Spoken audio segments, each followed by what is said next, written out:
So in today's video we're going to look at parallel and perpendicular vectors. We're going to start by looking at parallel vectors and then later we'll move on to perpendicular vectors. Now parallel lines is something we came across last year when we looked at functions. If you remember, we looked at the gradients of linear functions to see if they were parallel to one another, and if they had the same gradient then they were parallel. And a very similar principle works with vectors. So let's take the vector A here and we'll see what the vector A is and which vectors are parallel to A. So first of all, we know that vector A can be written as the components 2, 2.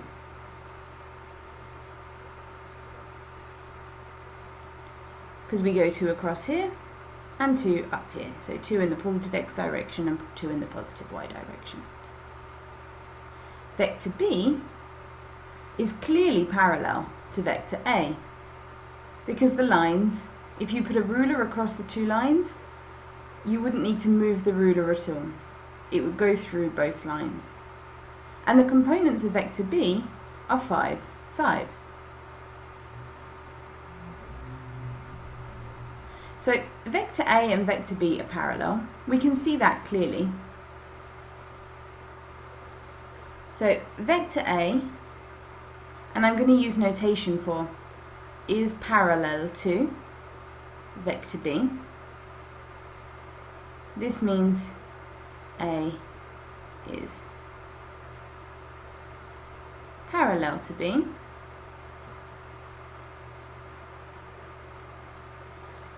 If and only if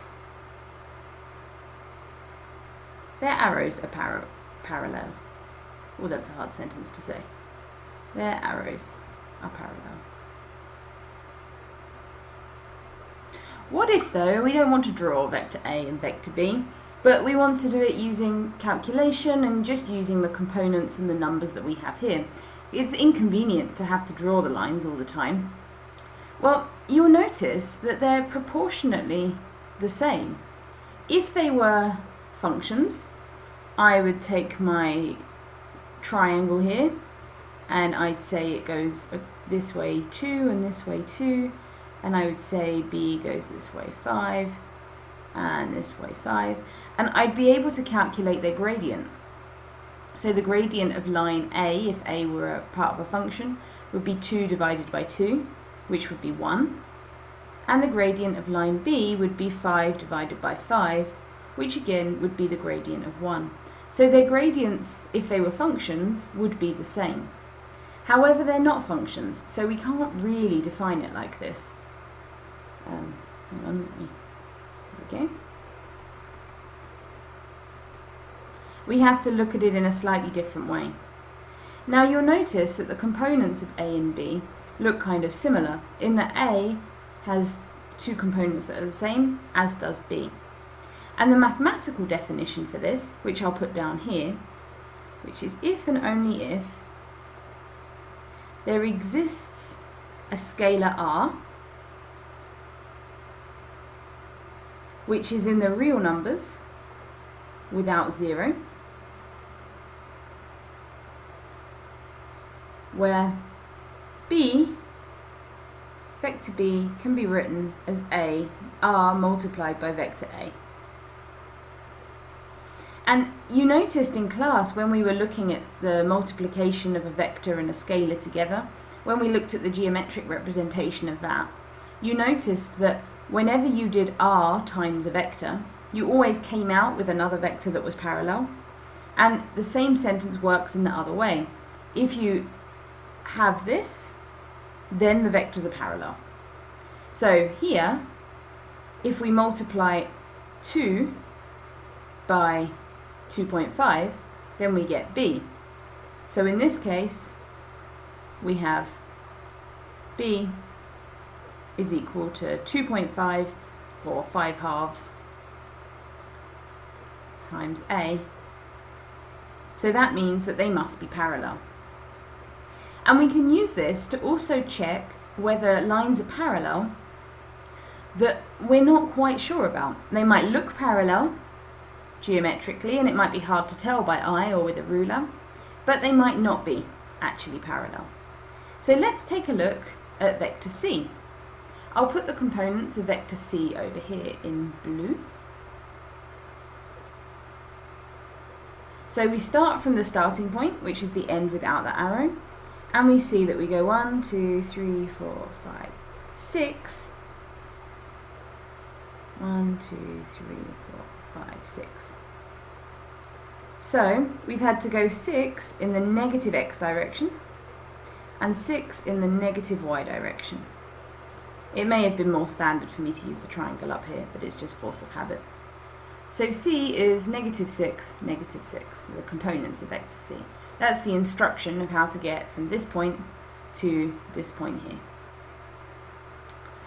Now, you'll notice that the components of vector C are the same as one another, just like they are in A and B, so it makes me think we should be able to find an R that we can multiply by A to get C.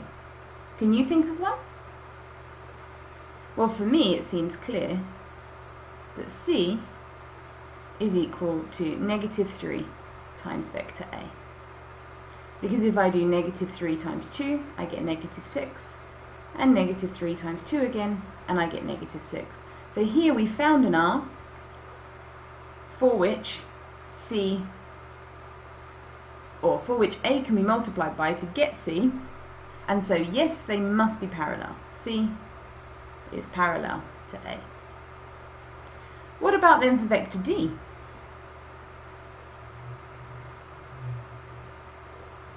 The vector D, let's start conventionally at this end of the arrow, and we go 1, 2, 3, 4, 5, 6 in the positive x direction, 1, 2, 3, is that 7? Yeah, 7 in the positive y direction, until we reach the end of the arrow. So D has components 6 and 7. Now I would never be able to find an R for which I multiplied by A to get this. Because if I multiply 2 by 3 to get 6, if I said my R was 3, then I'd be multiplying this 2 by 3 as well to get 6, not 7. So there does not exist an R. There does not exist an R for which D is equal to R times A. Therefore, D is not parallel to A. And that's just the parallel sign with a line through it. So now we've looked at it geometrically, let's have a try with some vectors that we can't see and we can test whether or not they're parallel. So from the book, I'm going to have a look at page 232, exercise 12.84, E and H. But if you don't have your book with you, I'll write the whole exercise out because they're only short ones. So the exercise asks us to check are the vector A and the vector B parallel in each of the cases given. And in exercise E, we have A is the vector 3, 3, and B is the vector negative 3, 3. So does there exist an R for which this equation holds? Well, if I look at the first components of the two, then to get from 3 to negative 3, I'd have to multiply it by negative 1. So does R equal negative 1 work?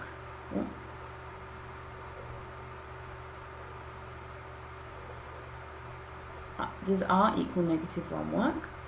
Well, negative 1 times A would be negative 3, which is not equal to B. So, as this R doesn't work for the first, it works for the first component but doesn't work for the second component, there wouldn't be any other R that would work for both. And I suggest that's the way you go through each of these, that you find an R for the top components and then check if it works for the bottom components. Let's use that same procedure again for H.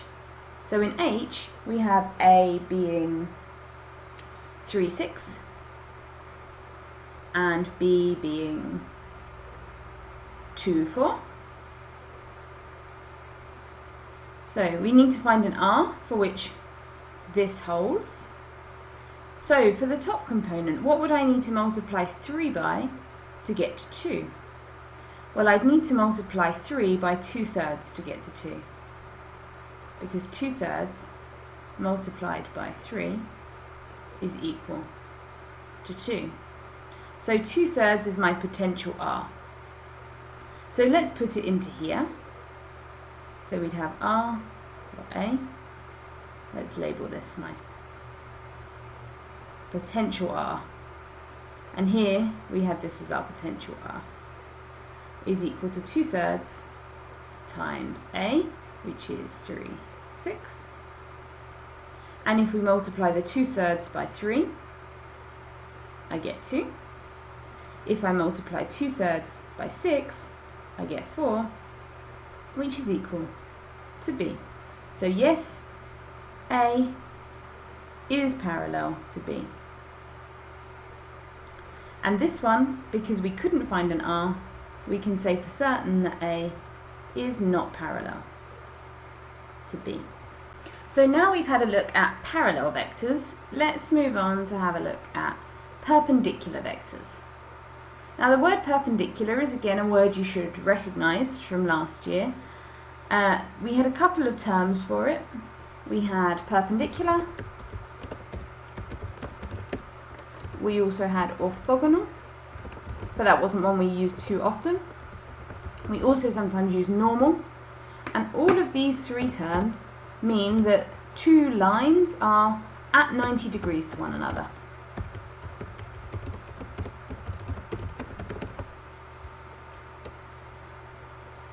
And if we have two vectors that are at 90 degrees to one another, let's take one in red. So let's go from here to here. We can call this one vector A again. And then let's take another one. Let's go from here to here.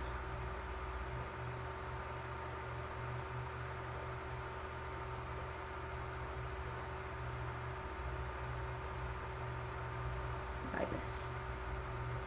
And we could extend this purple line if we wanted to, and we can call that one vector B. So that one's vector A, and this one's vector B. And you'll have to trust me that these two are perpendicular. If you draw these two vectors, one with coefficients 6 and 4, and this one -2, 3, then you will find that on your perfectly squared paper that they will be perpendicular to one another. These I don't think are quite perfect squares, so we don't really see that there. So, let me bring that back up to here. Okay. So, two vectors are perpendicular to one another if they look like this. And we can write this mathematically by saying A is perpendicular. And sometimes this is written with a little r here, but sometimes it isn't, to B, if and only if their arrows are perpendicular. So if the geometric representation is perpendicular. But again, we can't always draw them. So mathematically, if and only if the scalar product of A and B is equal to 0. And in the next video, we'll just do a couple of examples and exercises, including this one here. Whilst you're changing videos, you could find the scalar product of these two vectors and check that it is equal to 0.